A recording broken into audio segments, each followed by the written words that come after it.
you know what, right now, our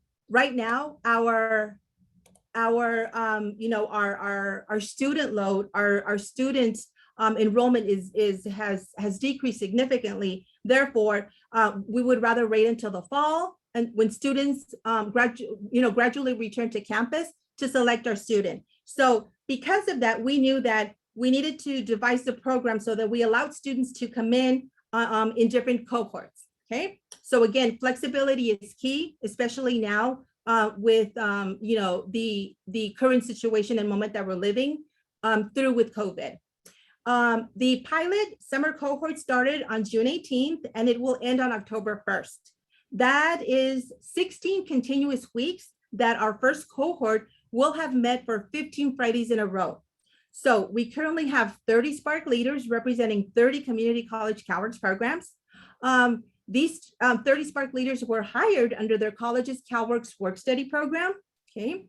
And as I mentioned, they will have met by October the 1st for 16 continuous Fridays for 3 hours every Friday from 10 a.m. to 1 p.m.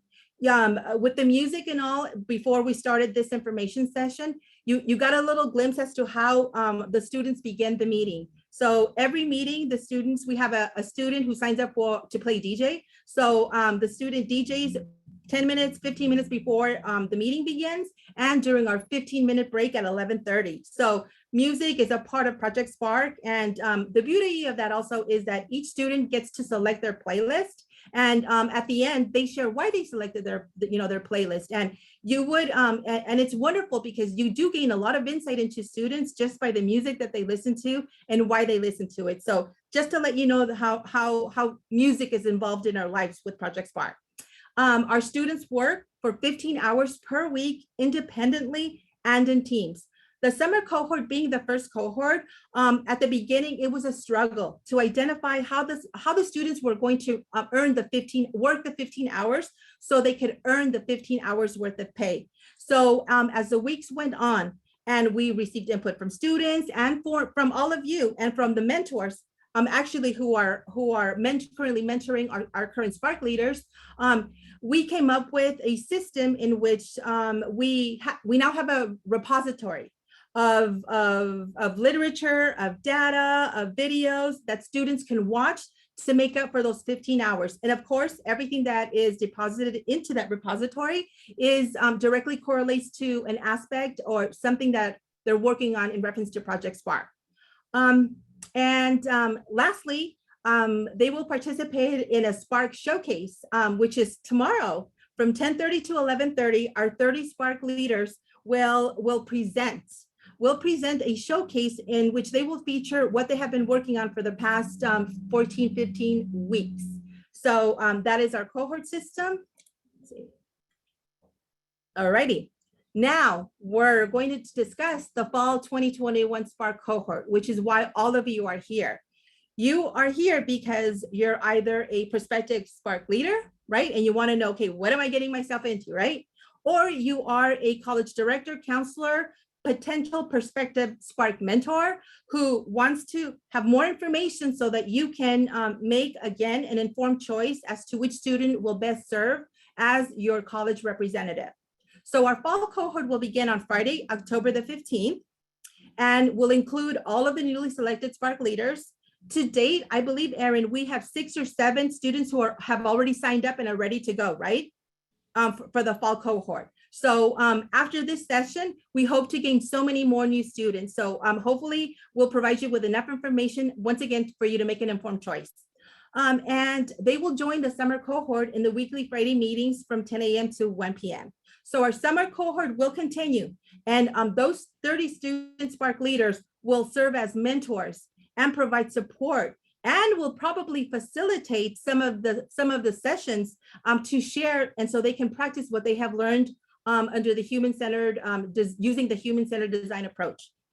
Erin and I will provide a welcome and an orientation to all of the new student leaders that are part of the fall cohort on that same Friday at 9 o'clock in the morning. Okay. All righty. So you're wondering how are they organized to work, right? Everything is virtual. So, I mean, how are these students getting together? How are they, moving forward with their work? How are they meeting? How are they engaging? How are they collaborating with their mentors? Okay. So hopefully we can give you a good idea with this. So the SPARC leaders are placed into teams of approximately 5 students per team. So we currently have 6 teams of about anywhere from 4 to 6 per team. What they do is they craft their team charter, agreement, everything they do as a team, as far as crafting their team charter and agreement. They attend the weekly meetings every Friday from 10 in the morning until 1 p.m. The weekly agendas usually include interactive. They're usually interactive and are organized to include announcements from the management team, the rose, bud, and thorn activity, which is such an awesome activity. It's a reflection exercise that provides them the opportunity, that provides the groups the opportunity to share and to reflect how far they come with their projects, to celebrate their wins, and identify any opportunities that they've had in that past week. So the Rosebud and Thorn activity is something that, that the students do on a weekly basis and report out to the general group. The agenda also includes a weekly missions review, learning outcomes for the day, and a team activity. Okay. So for this part of the presentation, I'm going to send it off to my partner in crime, Erin. Thank you so much, my sister Blanca. Can you watch the participant list? Because there's still people joining. Thank you. Got it. So this was supposed to be a GIF, but it's not working. But this guy is like, join us now. We need you. Join us now. We need you. He's like all excited. So it's not just a picture of a random guy. But part of this meeting is to encourage everyone. We need you. We need your students' voice. Project SPARC will be as successful as it is accessible. So we need as many voices as possible to make Project SPARC work. So we really, really want to encourage you to hire your student. If you can't quite get them hired by October 15th, it's okay. There might still be a few weeks of latitude where we're still letting students in. But if you call us in like November, end of November, and you say, I have my fall student, we're going to say, great, but we want them to join in the winter, probably. So we really want to encourage you to get the process started now that we're in fall, to get your student hired so they can join this great fall cohort. And that's the link. There's a button on that page that says something like SPARC sign up. And so once you have your student, you'll click on that button. You'll fill out that form once for yourself as the mentor and once for your student. And that's how we'll know that you're submitting a student to us. All right, next slide, please. So we've been over this many times, but we thought we'd just throw this slide in here. How do you pay for your SPARC student? Scenario 1 is 75. We all know with work study, we need a match, right? In many cases. So scenario 1 is you pay your student with 75% Prop 98 work study funds. So this is a great opportunity to spend that work study money that you probably couldn't spend last year. And 25%, I'm sorry, I said this backwards, 75% CalWORKs work study funds and 25% Prop 98 funds.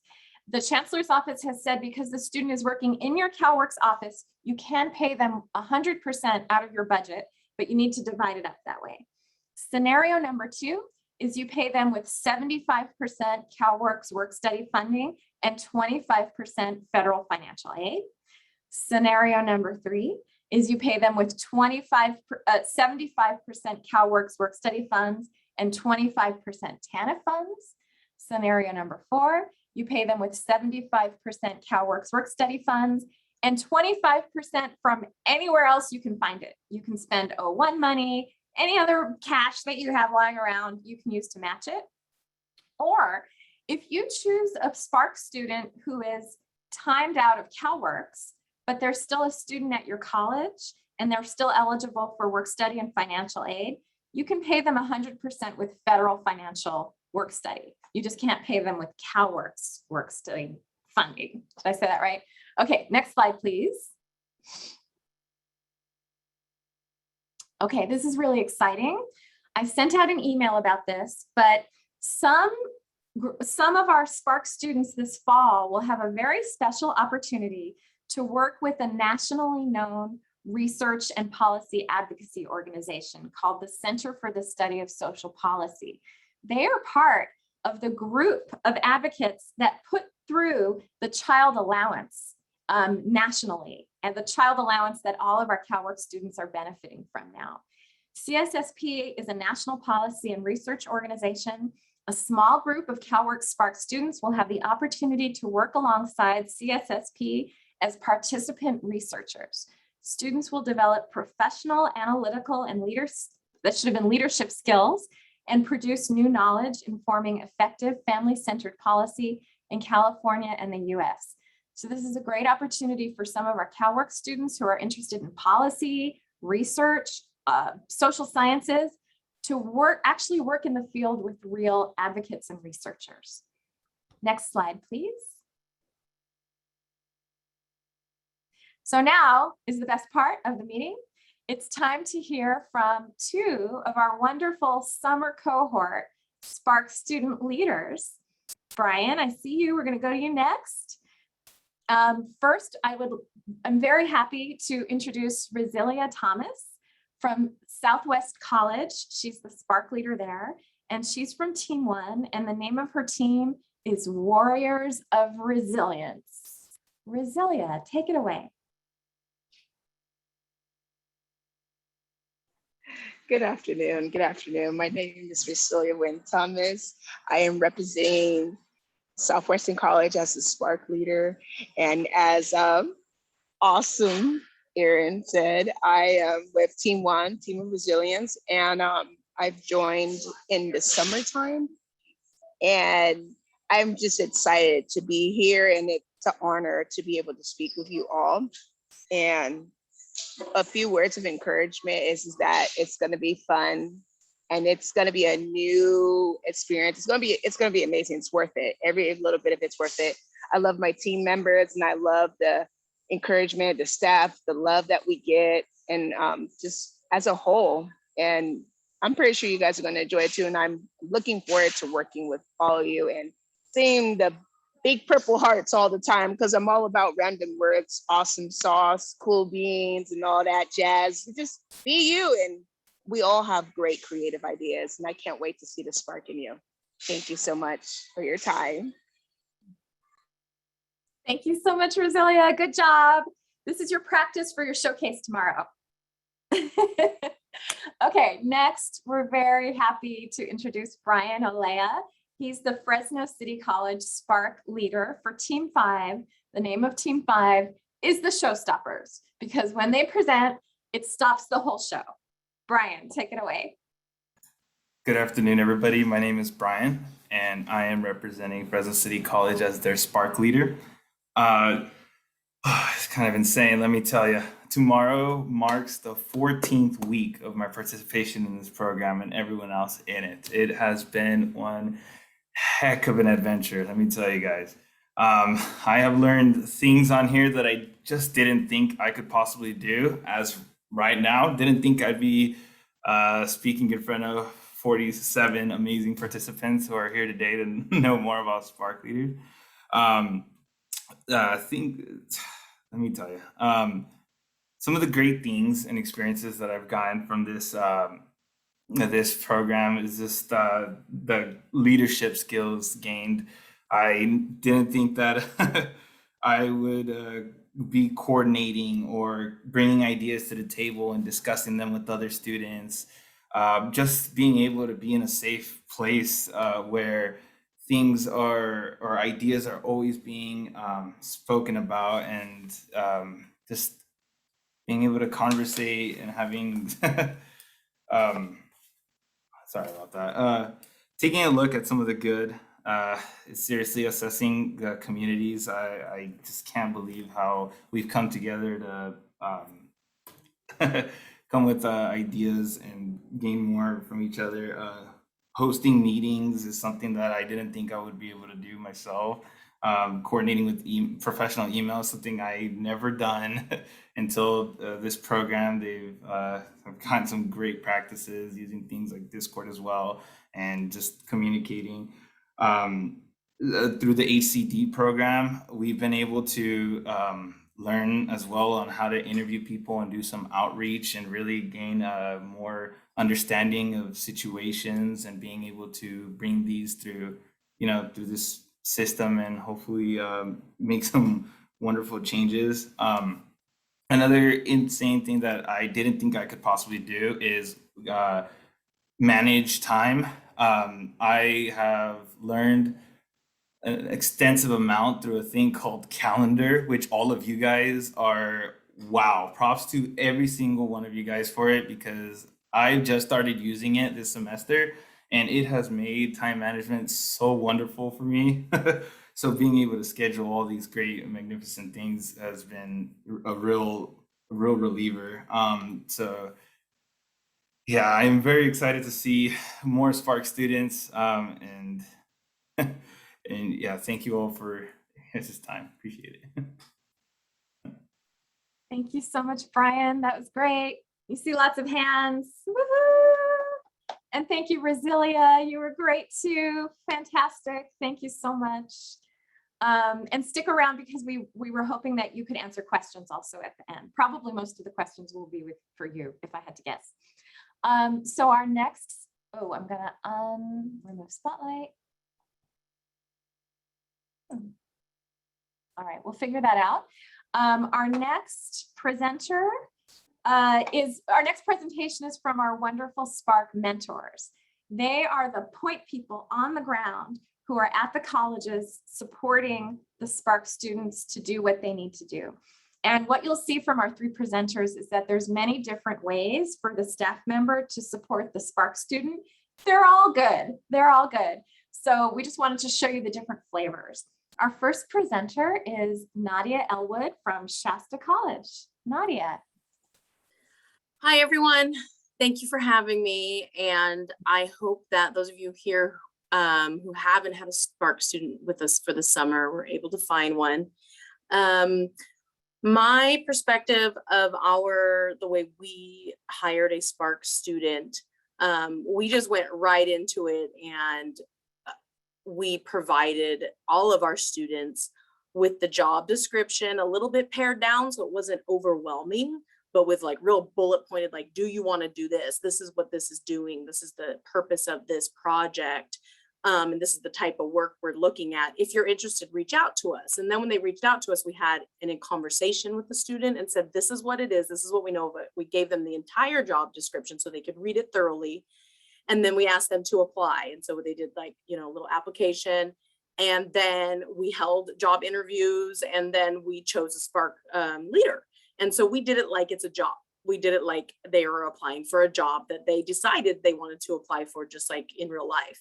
And then we are treating our SPARC leader as a professional.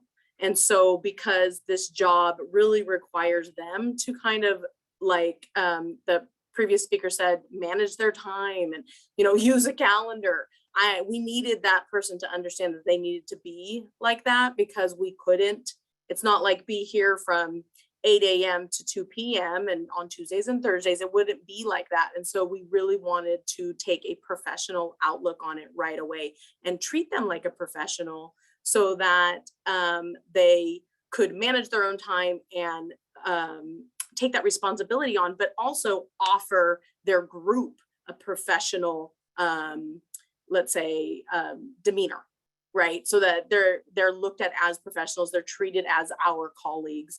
And so we ask our SPARC student to update us once a month. We don't ask for weekly updates, but always that it is upon our SPARC leader to reach out to us when they do need us. I need that person to have the wherewithal to know when they need help, but no, we are fully here for you. We are here for you on all sorts of levels. And because I'm not in every single one of your meetings, I'm in none of your meetings, actually, I need you to do that for yourself and allow us to be your support. So that is what we have looked at as we are hiring a professional who happens to be a student and a parent in the CalWORKs program. And that's how we treat her. And that's how she's taken it on. And it's been great. And it's been really valuable. And there's been times where there's been bumps in the road where maybe she feels like she's not 100% sure what she's doing. And I told her that's okay. You don't have to know what you're doing. Your role as this professional is to figure it out and then come to me with the parts that you're fully, confused about. Let's see if we can put a new framework around that and find out what that means to this project, because it is a brand new project, and anything gained from it, in my opinion, is value. So it's value added to them as a student, them as a professional, them as a person, them as a parent. So that's my take on it and my perspective. Thank you so much, Nadia. That was great. Our next mentor presenter is Selena Mendoza from Delta College. Tell us your flavor of SPARC mentoring, Selena. Hi, everyone. So we had a somewhat similar experience that was just shared. However, we, and when I mean we, I mean myself and our program manager, Sandra Varela, sought out a specific student because we felt we didn't really have the time to get everything together to have students apply and then go through that whole interviewing process, et cetera, et cetera. So we had someone in mind. We reached out to her. We had her read the description. We did a short interview with her and then offered her the position, and she accepted. I do have a previous relationship with this student because she has been with our program for a little bit of time, and we saw that fire in her, that passion in her, and we also felt that there was a lot of room, or there was room for improvement, and this was a role she could take on so that she can see in herself that we also saw in her. And she's really taken this by the horns, we feel like. I mean, she's really going full force, and we're really proud of her. So some of the things that we've set up with her is I have a weekly meeting set up with her. And then we've gone over a set schedule. So at our college, we all use Outlook.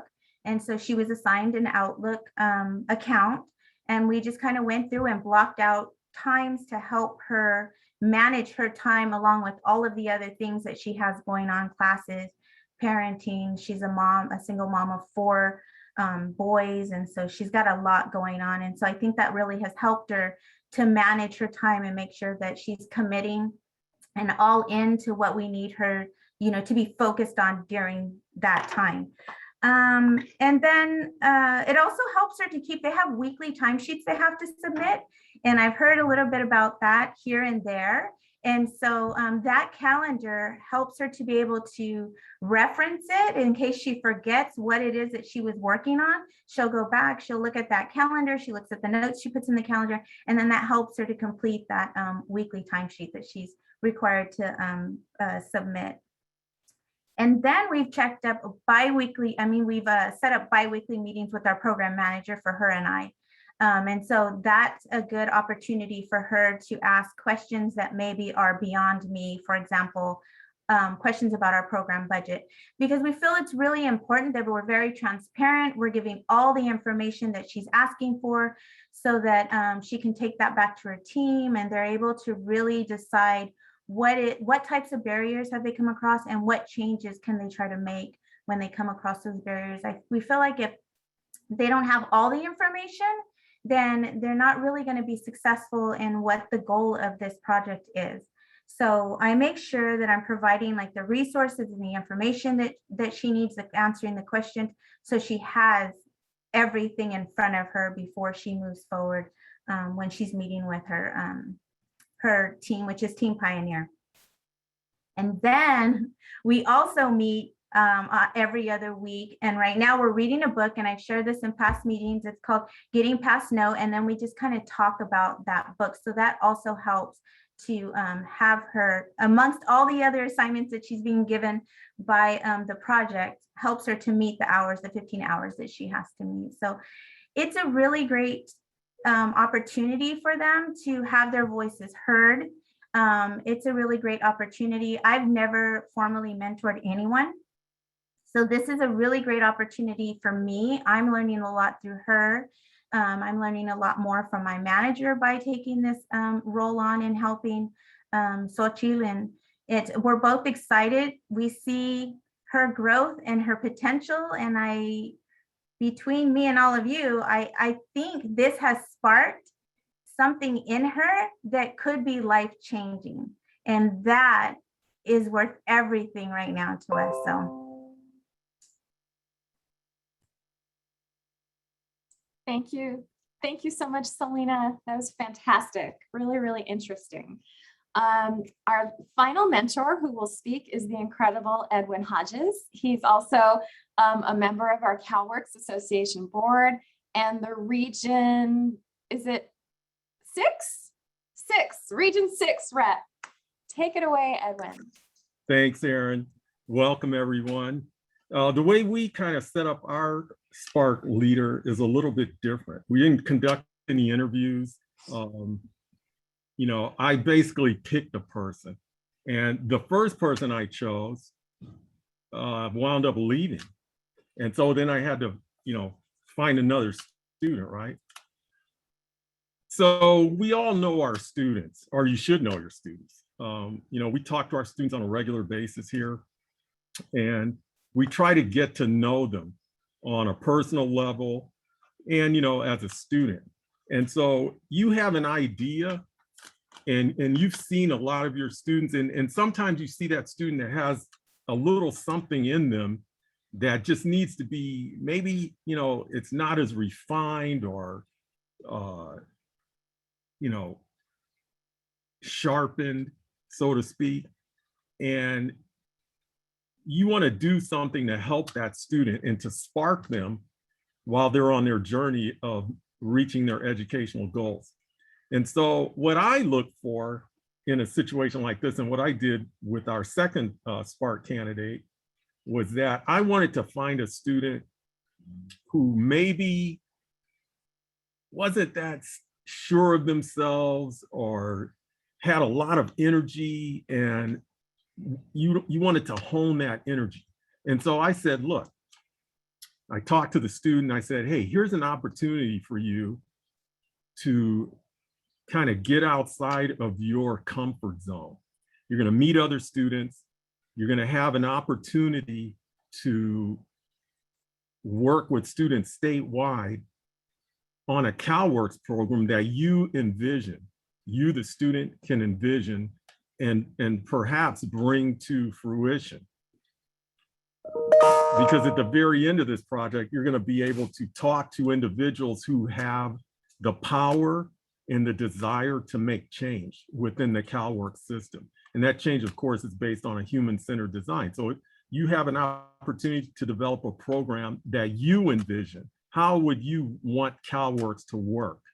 And how would it best work to serve all CalWORKs participants, whether they're students or not students? And so that's how we went about choosing our student. Now, you know, we hired them, and really, for those of you who are thinking that it's going to be a lot of extra work, and you might have some concerns about that, it really isn't. It's just like another CalWORKs work study student. The student is working remotely, and my student is a full-time student, by the way. They're working remotely. We meet weekly, and sometimes more, I would say twice a week, but we have one scheduled meeting a week so that I can be briefed on, you know, and kept up to speed on what's going on. I haven't been able to make the Friday meetings because I have conflicting meetings, but the students do meet for 3 hours every Friday. And so I'm able to meet with the student every week, be up to speed on what's going on within her group, and do the things and provide her with the things necessary to bring back to her group. For example, first thing I gave her was my welfare to work training manual that I brought with me from DSS over to Allen Hancock College when I came over here. And so it kind of provides her with a framework of how welfare to work case managers are trained in Santa Barbara County. And that's definitely a valuable resource that she is able to take back to her group and hopefully use some of the information in there. They're able to see how the workers are actually trained, what they're told, everything you go through, and take a look at that and maybe refine it.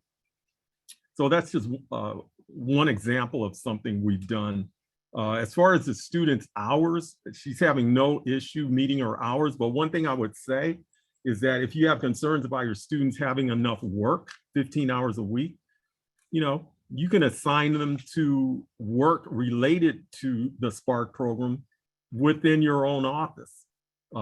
My student actually, and it's amazing how you see the growth. And like Selena said, you can see a spark within them. And my student has actually asked me questions that I never expected to hear about our program here at Allen Hancock. And so you know that the work that the students are doing, it's causing them to think critically about what type of a program they envision. You can see the growth, and it's amazing. And it's amazing because you know that within some of your students, there's something there that needs to be honed and sharpened and developed. And when you see that happen, that's what we're here for. So what else could I say? I'm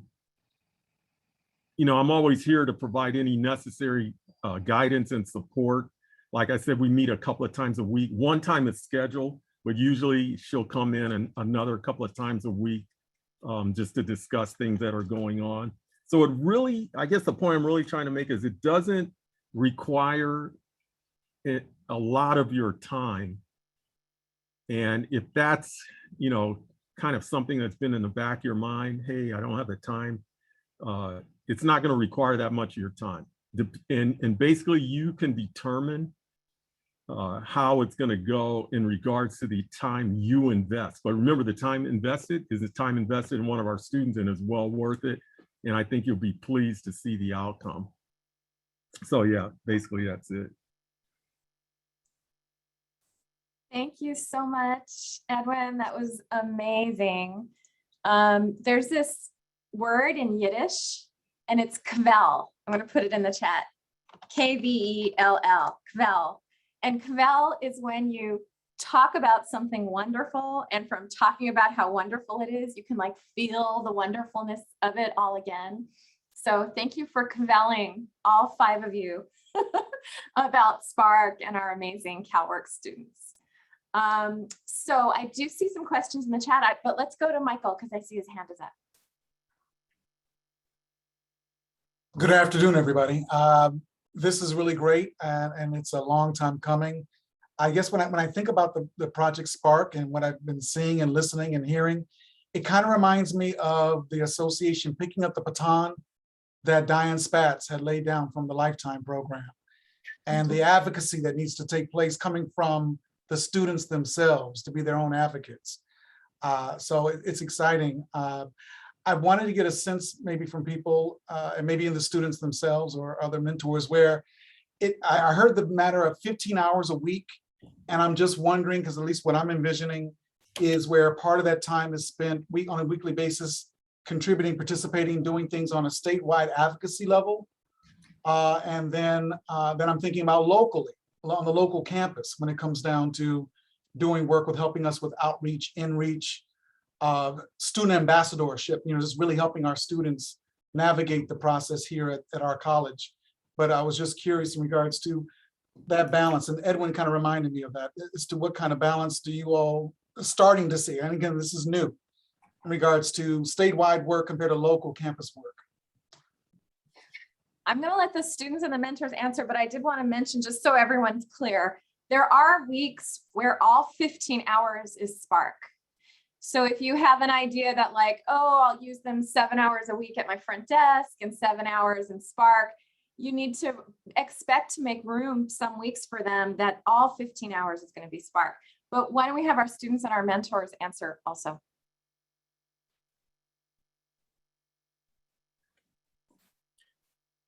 So our SPARC leader is only doing SPARC, and she's also a single parent and full-time student, and we want her to commit to SPARC as much as she can. At the same time, we know that her at-home commitment could also overshadow maybe that commitment. So if she only has 9 or 10 hours of SPARC in that week, if she knows she can give up, the wage that the extra hours would, we don't expect her to fulfill them just to make 15 hours, because we really want her and she to balance that for herself. And that's what works best for her and us. Where we're at right now, it's hard to plug an employee into the program for like actual CalWORKs work, sort of. So right now it doesn't work that great anyway. But that's how we're doing it. We don't expect the student to do 15 hours. And, if they're a slower week on the SPARC work, I don't expect her to do piece work just to make it happen. If she wants to do research through the SPARC resources that have been provided by Erin, and, the human-centered, the whole piece about that, there's a lot of research to be read. Then I encourage her to do that as well. But again, we're treating her like a professional and saying, do what you need to do to get your job done because you're the SPARC leader. But if that means less work for a week and you're okay to give up that wage because you can't get paid for hours you don't work, then do that. Because that's what is, school and your family, we know is huge.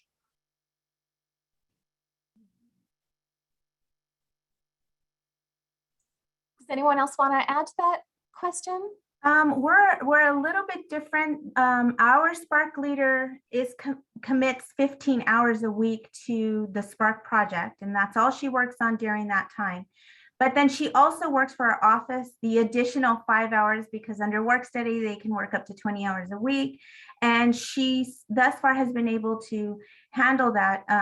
Those 5 hours, she's actually, because we do have some in-person services we provide. And so I felt it was important that she continues to work in the program and with the program and as a student employment capacity. So she has interaction with other students and she can create those relationships because they sometimes share things with her that she could bring back to the table. So I think that if you identify a student that is capable of handling that, working, full-time college student, single parent, and committing to Project SPARC, which we're very, I feel very lucky that we have a student that's able to handle that and we haven't had very many challenges with that, then that would probably be the best. We also I saw in the chat, someone asked about introducing our SPARC leaders to VPs and administration, et cetera, other managers, other programs. And we are doing that little by little with her. Our program manager takes her like into the basic needs committee we have on campus. So basic needs committee on campus so that she's able to be part of study groups and work with other college students that are in similar situations. So. Thank you, Selena. Brian, do you want to mention what happened with you and the equity committee on your campus? Because it was just amazing. Yeah, so just want to mention that I am a full-time student. I work 5 hours at the office. So on Mondays, I sit in with the office and provide, those 5 hours. And then for the 15 hours are all on SPARC. But what Erin is speaking about is I actually am very, I outreach a lot. I ask a lot of questions and I always get curious about things. So I started digging, and usually by digging, I mean like I start asking specific people, hey, where can I find this? Or hey, can you give me a better understanding of this? Like job specialists, I love getting a better understanding of their jobs. But I got in touch with my point person one day and started asking about the equity committee because in our HCW, which is what we're going to showcase tomorrow, at one point I came across a committee that was already existing on our campus, and I didn't really know too much about it besides what was on the website. And I started asking, how can I get in touch with them? Well, it turns out that same individual was already on the equity committee. And I was like, this whole entire time, you're not just a program assistant, you also participate in these committees. And so she started telling me more about them, and then she let me know about becoming a senator at large.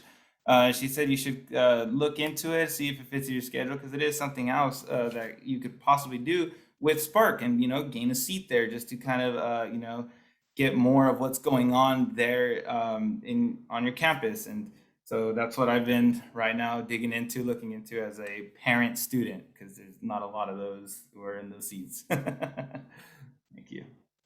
Thank you, Brian. And I also wanted to add, excuse me, the SPARC leader from Southwest College, Selena Lopez, she participates in the leadership meetings that the president has with management and all of the leadership, faculty, classified managers on campus every Wednesday. She logs on and she's able to ask questions and engage, and the president knows her, and the president already sees her as that leader that she is. So I was talking to the president a couple of days ago, and she's like, "Oh, why don't we have Selena do that?" I'm like, "Okay." So it's, once you introduce them to your college's leadership, opportunities will come, and that's how their leadership potential, their development is nurtured, not only by you and Project SPARC, but also by the other leaders on campus.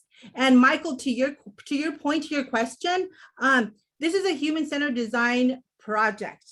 Aaron and I have already deviated from the way in which we wrote the proposal, right?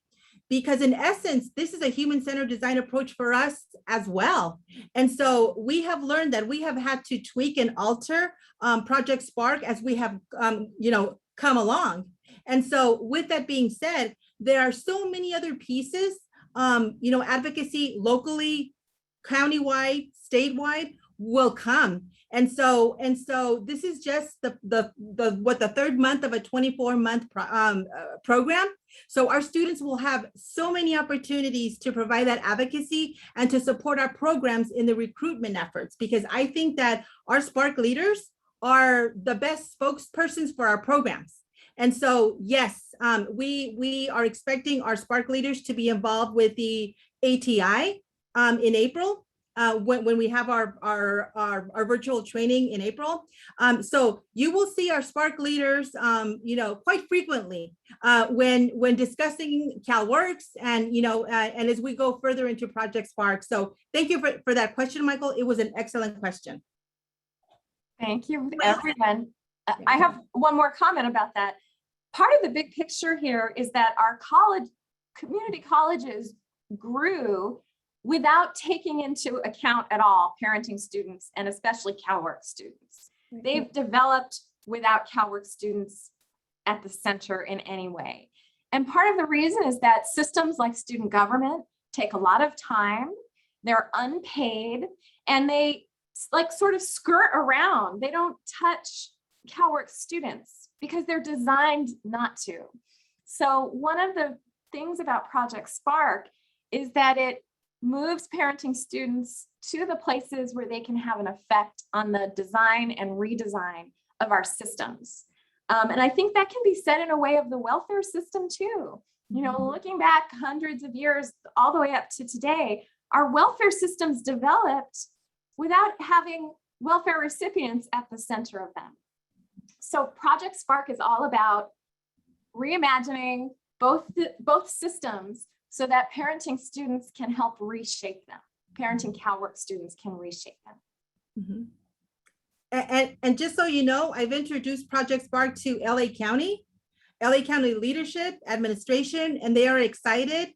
And they said that they would want to put us on the agenda to give updates to the administration regarding what our Project SPARC students are doing. So it looks like we're getting more buy-in from locally from the counties. And so, the one message that Aaron and I want to leave all of you is that Project SPARC is not a CalWORKs Association thing or project. It's not an Aaron and Blanca thing. It is a 100% CalWORKs family across our state of California that involves all 116 community college CalWORKs programs, its staff, its leaders, its mentors, its friends, its foes, everyone. So it really does take everyone to make sure to get involved, to support, to make sure that we all do our part in making sure that our students' voices are heard and that Project SPARC is a success. I told the students, listen, we're not even limiting ourselves to meeting Governor Newsom at the state capitol. We're thinking, President Biden, Vice President Kamala Harris.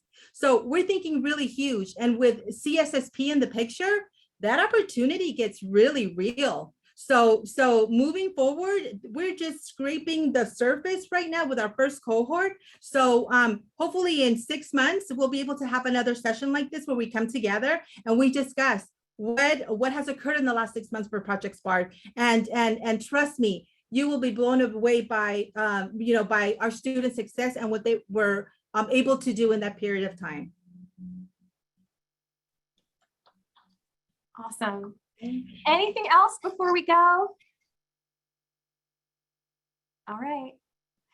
Thank you to our wonderful students, to our wonderful mentors. Thank you everyone for joining us today. We strongly encourage you to press leave on this and then sit down and not yet though, sit down and think about which CalWORKs student that you know would be a wonderful SPARC student. How can you reach out to your students and tell them about this opportunity and see who's interested?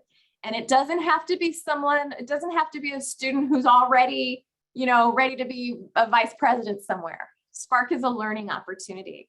So we will meet them wherever they are. Rebecca. Find your voice, Rebecca. That's what we say in SPARC. Yeah. Find your voice. Hi, everyone. Sorry, I don't want to keep anyone too long. I actually am a previous CalWORKs student from Pasadena City College, and I transferred to UCSB. And so right now, I'm in the process of already applying for graduate school. So I've really been passionate about the student parent experience, especially as a student parent myself. And I know how important it is for student parents to have this advocacy and, to really have that support. So I wanted to know how I could be a part of this program, but I know I'm not a CalWORKs student, but I really want to somehow still support and help and do these resources and get these programs out there. So I just wanted to see if it's possible, if I could talk to you a little bit more and see if we can figure something out, because I would love to help and really love to do more, because we need more support out there for our parent students. Rebecca, we need you. And in fact, one of our teams this summer worked on the question of how might we, I think it's better support transferring CalWORKs students. Yes. They're really looking at that because it's not good. That's actually one of my one of the research that I want to go into is how to get more student parents in higher education to pursue the 4-year university. So I would love to connect with you more as far as how we can develop more programs and resources for these student parents. I just put our email there. It's spark@calworksassociation.org. If you send an email there, it'll come to me and Blanca, and we will share it with our existing students, and we'll bring you in. We would love to have you participate. Oh, fantastic. Thank you so much. I just saw Helena's here. Helena Jarso from PCC. Hi, Rebecca. Sorry to interrupt. Oh my gosh, I miss you so much. I miss PCC. This is what I love about CalWORKs. Like, it's just this family. And even though I'm at UCSB, like I have still this loving family, and CalWORKs has just changed my life tremendously. So I'm happy to be able to come back and be in this again, Amazing. I know that there's also some questions in the chat that I've probably missed. So if we missed your question, if you want to go ahead and, it's 4 o'clock. So if you need to go, we won't be offended, but we can also stay on and keep answering questions. Oh, Nadia says her SPARC leader is part of that team that's looking at how might we better support transferring CalWORKs students. That's their research question. All right. Thank you so much. Blanca and I'll stay if anyone wants to stay and chat, but it's been wonderful. Thank you so much, everybody. Thank you, everyone. Thank you, Rosili and Brian. Bye. Nadia, Edwin, Selena, thank you.